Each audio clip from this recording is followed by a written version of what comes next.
Hi, I'm Stephanie Ricca, Editor-in-Chief of Hotel News Now, here with Dan Kubacki, and we're reporting live from the 2017 Hotel Data Conference here in Nashville. There's a lot for hoteliers to be excited about here when it comes to the data, and after all, that's what the Hotel Data Conference is all about. All 6 key performance indicators are at record-setting levels this year, and the big talk this morning in the general session was all about demand.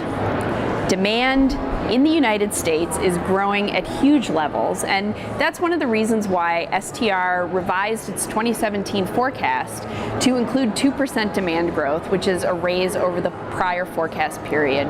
Amanda Hite, STR's CEO and president, released those revised forecast numbers this year. Demand was strong, occupancy was strong. What seems to be eluding hoteliers, though, Dan, is that ability to raise rate. And that's one of the indicators that STR revised down in this particular forecast to 2.3% rate growth for the remainder of the year. Still, as I said, hoteliers seem optimistic. They're happy with operating conditions.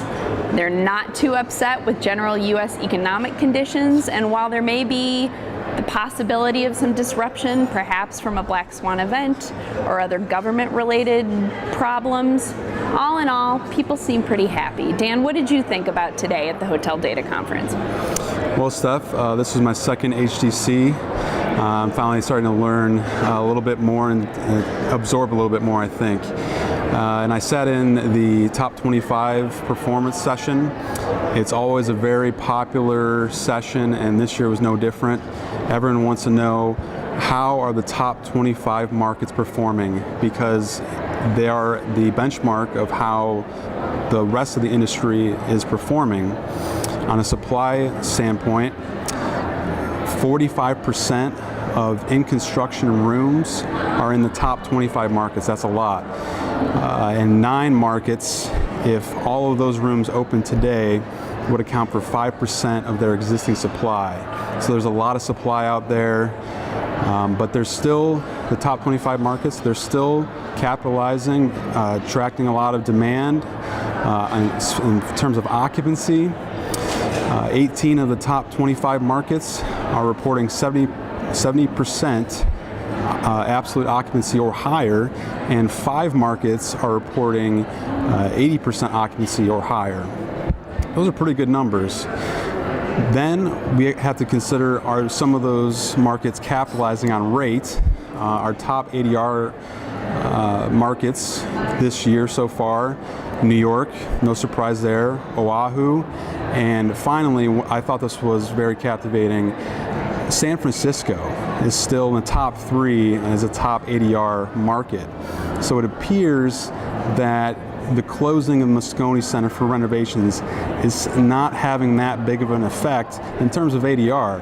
Hoteliers there are still making the most of this period of transition. And speaking of San Francisco, STR projects that the market will post a 4% RevPAR growth in 2018. So San Francisco, along with Miami, we should see a comeback from Zika. They're poised to come back in 2018.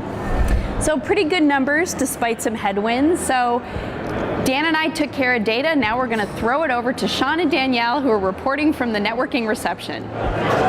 Thanks, Steph. So Danielle, the thing I've been hearing more than anything today is that the fate of the hotel industry really seems to be out of the hotel industry's hands now. There's so many things that can impact it, from political environment to just the overall macro economy.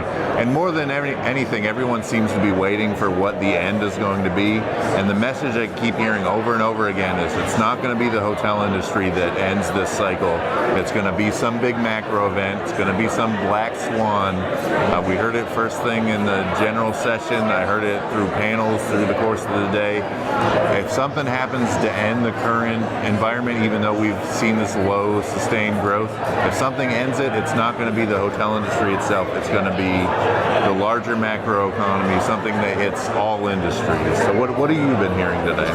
I've been hearing a lot lot about the lending environment. You know, with where we are in the cycle, that's just a big topic among attendees today. And in one of the sessions earlier today, panelists were talking about how money is still available, but people may need to get more creative with where they're getting money, whether that be a local bank or from another lender. But, you know, it'll be interesting to see if that's a topic of conversation throughout the conference. Well, thanks so much. And for more coverage from HDC, tune back into Hotel News Now.